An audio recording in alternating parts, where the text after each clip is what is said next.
নমস্কার, আমি অর্ঘ।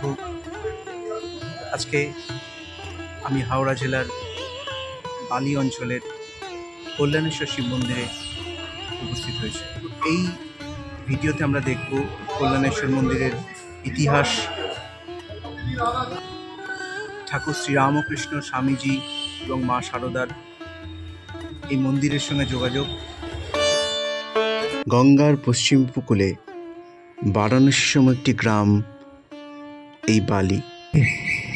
প্রায় 600 বছর আগে এই গ্রামে প্রকাশিত হয়েছিল স্বয়ম্ভু শিব শ্রী শ্রী কল্যাণেশ্বর। এটি পূর্বে বেদ বন ছিল।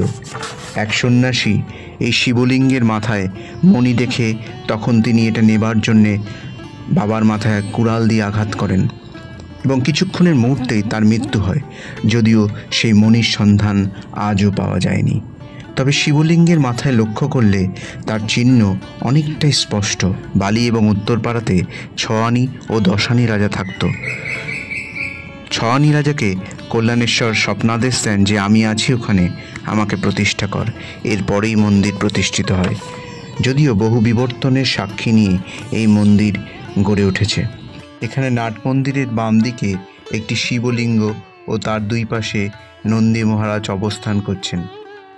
ভক্তরা তার পূজার ডালি ও বেলপাতা সহ শিবের অভিষেকে ব্যস্ত। এর পাশেই আছে বাসুদেব, নারায়ণ, গণেশ ও ষষ্ঠী মাতার মূর্তি সহ মন্দির। এর পিছনে আছে একটি বৃহৎ পুষ্করিণী।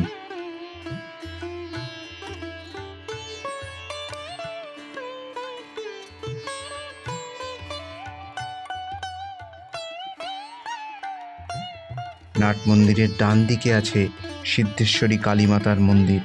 ভক্তরা কত মনস্কামনা নিয়ে মায়ের কাছে হাজির হন।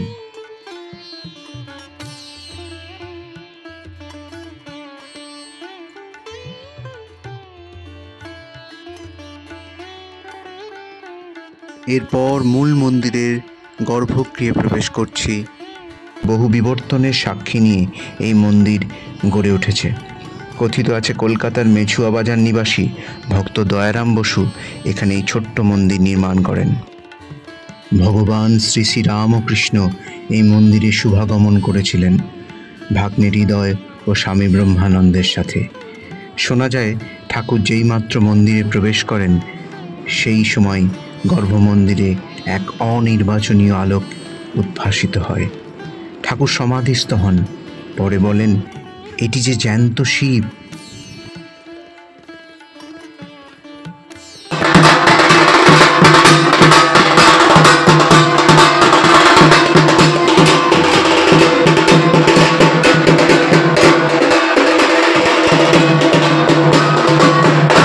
থেকে বেরিয়ে নাট মন্দিরে দুর্গাপূজার আয়োজন হয়েছে।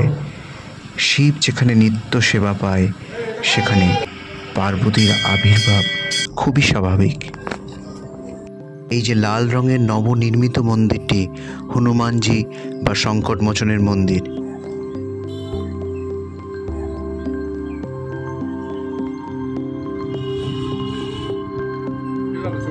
শিব মন্দির আসতে চাইলে দুভাবে আসতে পারবেন। একটি হচ্ছে বালিখালে নেমে সেখান থেকে টোটো ধরবেন, অথবা বেলুড় স্টেশনে নেমে সেখান থেকে টোটো ধরলে সহজেই পৌঁছে যাবেন কল্যাণেশ্বর শিব মন্দির।